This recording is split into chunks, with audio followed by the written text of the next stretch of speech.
and big crowd pleaser and huge fire loving thing. So you know how to do this, right? A buzzsaw. Okay. Do you know how to do this where you take your buzzsaw, separate it so that the arms are, so that it's inside your arms, but between your arms and your legs like this? So did you just see what I did? I slid it from here to here, and then back here, and then come front, and back here, and come front, and back here, and come front. So we're still in the same behind the back genre. I'll show you the full combo. So you do something, something, something, something, something, something. You get into your buzzsaw. You bring your buzzsaw back, and you do that. And you bring your buzzsaw back, and you do that. And you bring your buzzsaw back, and you kick. And best cheating effect, okay, and what I mean by cheating is one of your hands is probably weaker than the other one. So you could put your weaker hand on the downstage, on the upstage side, right? So my left hand is weaker, it's on the back side of my body. You're gonna be seeing this one more. You did just do the kick. Now, if you're not doing the kick, by the way, you looked really good when you just went back into this, and you had a really nice back bend to get it back there.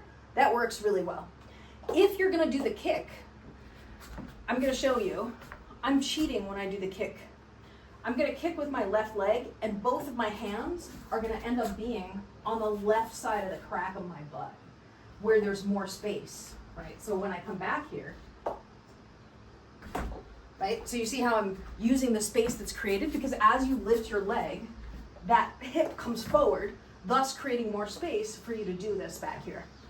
You stood on your left leg and lifted your right, so you would bring it to your right side, not your left side. If you do it as a kick, there's more motion to it, and there's less, you have to hold it for less amount of time, right? So you could just kick and front, and kick and front, and kick and front. And the pose, like, don't get me wrong, the pose is really cool, but going front to back just looks like an illusion. It's like, how are you getting this? For people who don't know, how are you getting this here so that you're not burning yourself? So you're expanding that same illusion that you have here all the way throughout the inside plane. I do think the repeat has value, especially if you've got a sharp accent in the music where you can make the kick hit that beat, because you could do it something like a 1, 2, 3 and kick, and 1, 2, 3 and kick, and 1, 2, 3 and kick, right? That kind of thing. I mean, you need the athleticism to do that, but if I can do it, I'm pretty sure you can. The other thing I would say about the actual technique with the pattern is be bold about it and be sloppy. So right now you're doing this really carefully and slowly. Do it as faster motions. So like practice this as step 1.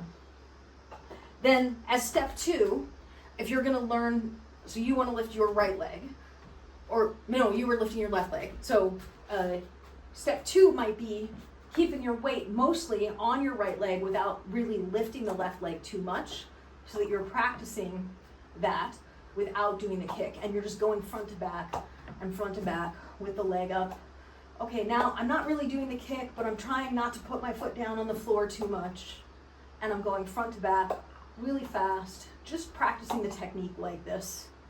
And then once you can do that, it'll be easier to do the kick, I suspect. Yeah. Or being sloppy. I mean, permission to be sloppy. Well, in this particular case, I think sloppy may almost be a better selling point visually for the move, because every time the fire brushes you, the audience loves that shit. Maximize your deficiencies to turn them into strengths.